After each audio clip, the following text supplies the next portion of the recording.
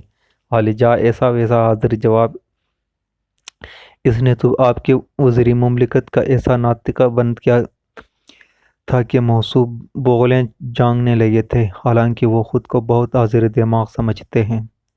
ایک مشیر نے وزیر مملکت کا تذکرہ کیا جو اس وقت محفل میں موجود نہیں تھا۔ وہ قصہ کیا ہے، بیان کیا جائے؟ ہارون نے اجازت دی۔ والجا، ہوا یوں کہ ایک روز بہلول یہاں آیا تو اتفاقاً وزیر مملکت سے ملاقات ہو گئی۔ انہوں نے مزاحاً بہلول سے کہا، بہلول مبارک ہو، ابھی حکم آیا ہے کہ خلیفہ نے تجھے کتوں، مرغوں اور سوروں کا امیر اور حاکم بنا دیا ہے۔ بہلول نے ایک لمحہ توقف نہیں کیا اور بڑے رعب سے بولا، خبردار، اب ہمارے حکم سے سرتابی کی تو جرات نہ کرنا، اس حکم سے تو بھی میری رعیت ہو گیا ہے اس حکم سے تو بھی میری رعیت ہو گیا ہے۔ اس نے یہ بات اتنی بے ساختگی سے کہی کہ وہاں موجود کوئی بھی اپنی ہنسی پر قابو نہیں پا سکا اور وزیر مملکت کو وہاں سے ٹلتے ہی بنی۔ ہارون ہنسنے لگا تو اس کے خوشگوار مزاج سے شفا کر مشیر کے کسی حاسد نے موقع غنیمت جان کر کہا، عالی جاہ، مشیر صاحب نے وزیر مملکت کا واقعہ تو بیان کر دیا، لیکن ذرا ان سے بھی تو پوچھے کہ پچھلے ہفتے حضرت بولول نے ان کے ساتھ کیا کیا ہے۔ ہارون نے اس کی جانب دیکھا۔ بولو، کیا ہوا تھا؟ وہ خفیف سا ہو گیا اور اس شخص پر قہر آلود نگاہ ڈال کر بولا، ذیلی الہی حاسدوں کا کام دوسروں کو نیچا دکھانا ہے۔ تم نے وزیر مملکت کے ساتھ جو کچھ کیا ہے اس کا نشانہ تمہاری اپنی ذات بھی بن گئی ہے۔ فوراً وہ قصہ بیان کرو۔ ہارون نے سرزنش کی۔ سرتابی کی مجال کس میں تھی؟ وہ خجلی سا ہو کر اپنا قصہ آپ ہی کہنے لگا۔ عالی جاہ، اس روز میں نے کھانے کے ساتھ پنیر بھی کھایا تھا، شاید اس کا کوئی ریزے میری داڑھی میں بھی اٹکا رہ گیا، لیکن مجھے اس کی خبر نہیں تھی۔ شومِ قسمت کی بولول اس طرف آ نکلا اور مجھ سے پوچھنے لگا، مشیر صاحب، آج آپ نے ناشتے میں کیا تناول فرمایا ہے؟ میں نے ہنسی ہنسی میں کہہ دیا، میں نے کبوتر کھایا ہے۔ تو وہ کہنے لگا، تب ہی اس کی بیٹ آپ کی ریش مبارک میں اٹکی ہوئی تو نظر آ رہی ہے۔ ہارون پیسا ہنس پڑا، واللہ کیسا مسخرہ ہے یہ بولول، کل اس سے دربار میں طلب کرو، ہم خود اس سے بات کریں گے۔ اگلے روز بولول دربار میں حاضر تھا۔ ہارون اپنے زرنگار تخت پر شاہی لباس پہنے بڑی تمکنت سے بیٹھا ہوا تھا۔ بولول اپنی بوسیدہ پاپوش اور پیوند لگی گدڑی کے ساتھ اس کے حضور پیش کیا گیا۔ ہارون نے ایک قہر آلود نگاہ اس پر ڈالی اور شمگین لہجے میں بولا، بولول، تو بہت ہوشیار بنتا ہے، لیکن ہمیں پتہ چلا ہے کہ تو حکومت کے باغی موسیٰ بن جعفر کے دوستداروں میں سے ہے۔ انہی کے حکم پر تو دیوانہ بنا ہوا ہے تاکہ عوام کو ان کی طرف متوجہ کر کے ہماری حکومت کا تختہ الٹ دے۔ تو سمجھتا ہے کہ پاگل ہونے کی وجہ سے تیری کوئی پوچھ گچھ نہیں ہوگی، لیکن یاد رکھ کہ حکومت تیری طرف سے غافل نہیں ہے۔ تیری سب سرگرمیوں کی خبر ہمیں برابر ملتی ہے۔ بولول نے مذاق خیز سر بنائی، ظاہر ہے کہ تمہارے نمک حلال شکاری کتے صحیح اطلاع ہی لے کر آئے ہوں گے، تو اب خلیفہ مجھ سے کیسا سلوک کریں گے؟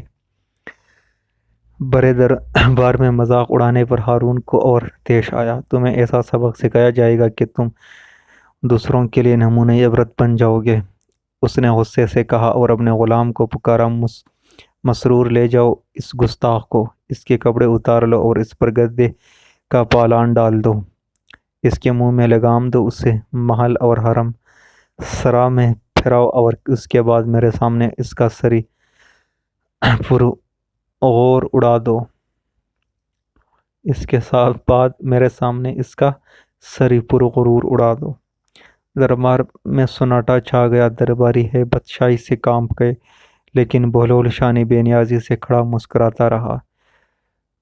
مسرور آگے بڑھا اور اس نے بولول کی گدڑی گھسیٹ کر پرے اچھالی، اس کا بوسیدہ لباس نوچ کر اس پہ گدے کا پالان کس دیا، اس کے منہ میں لگام دی اور اسے کھینچتا ہوا محل اور حرم سرا کی طرف لے گیا۔ شاہی درباروں اور محل سراؤں میں انسانیت کی تذلیل روز کا معمول ہے، اس لیے بولول کی اس ہیئت قضائی پر کسی کو تعجب نہیں ہوا۔ محل اور حرم سرا کے مکین انسانیت کی اس توہین کو تماشا کی طرح دیکھتے رہے۔ کسی نے سوچا کہ بولول تو دیوانہ ہے، اس لیے سزا کا مستوجب نہیں، لیکن جان کے خوف نے زبانوں کو بند کر رکھا تھا، کوئی کچھ نہ کہہ سکا۔ مسرور اس کی لگام کھینچتا اسے دربار میں واپس لے آیا اور ہارون کے سامنے ادب سے جھک کر بولا، عالی جاہ، آپ کے حکم کی تعمیل ہوئی، کیا اس کی گردن اڑا دی جائے؟ ہارون نے ابھی جواب نہیں دیا تھا کہ ناگاہ اس کا وزیر جعفر برمکی دربار میں داخل ہوا۔ اس نے حیرت سے بولول کی یہ حالت دیکھی اور بولا، بولول، خیریت تو ہے؟ ایسا کیا قصور ہو گیا ہے تم سے جو یہ حالت بنی ہے؟ بولول ہنسا، جناب عالی، یہ تو کچھ بھی نہیں، ابھی تو میری گردن بھی مار دی جائے گی۔ مگر کس جرم میں؟ جعفر برمکی نے پوچھا۔ میں نے ایک سچی بات کہہ دی تھی جس کے انعام میں خلیفہ نے مجھے یہ خلعت فاخرہ عطا کی ہے اور جامِ مرگ میرا انتظار کر رہا ہے۔ ہارون کو بے ساختہ ہنسی آ گئی۔ خلیفہ کو ہنستے دیکھ کر درباری اور جعفر ورمکی جو اپنی ہنسی ضبط کر رہے تھے وہ بھی ہنس پڑے۔ ہارون کا غصہ کافور ہو گیا اور اس نے شاہی حکم جاری کیا، جیسی بہلول نے کہی ہے اسے ویسی ہی خلعت فاخرہ عطا کی جائے۔ خلیفہ کے اس کرم کا شکریہ، مجھے اپنی پیوند لگی گدڑی ہی غنیمت ہے۔ بہلول نے اپنی گدڑی چھانے پر ڈال دی۔ بہلول کو درہم و دینار عطا کیے جائیں۔ شاہی فرمان جاری ہوا، نہیں، مجھے اہل جہنم کی پیشانیوں اور پشتوں پر لگنے والی مہروں کی ضرورت نہیں۔ بہلول چلنے پر تیار ہو گیا۔ ہارون نے اسے روکا۔ بہلول، اگر تم اس انعام و اکرام کو اپنے استعمال میں نہیں لانا چاہتے تو غریبوں اور محتاجوں میں بانٹ دینا، ان کا بھلا ہو جائے گا۔ بہلول رک گیا اور اس نے رقم کی تھیلیاں غلام سے لے لی۔ چند قدم چلا اور رک گیا، کچھ سوچنے لگا، پھر آگے بڑھا اور رک گیا، پھر کچھ سوچا اور واپس پلٹ آیا۔ اس نے رقم کی تھیلیاں ہارون کے سامنے ڈھیر کر دی اور بولا، ہارون، میں نے بہت سوچا ہے کہ ان اشرفیوں کی سب سے زیادہ ضرورت کس کو ہے، لیکن مجھے تجھ سے زیادہ مستحق کوئی اور نظر نہیں آیا۔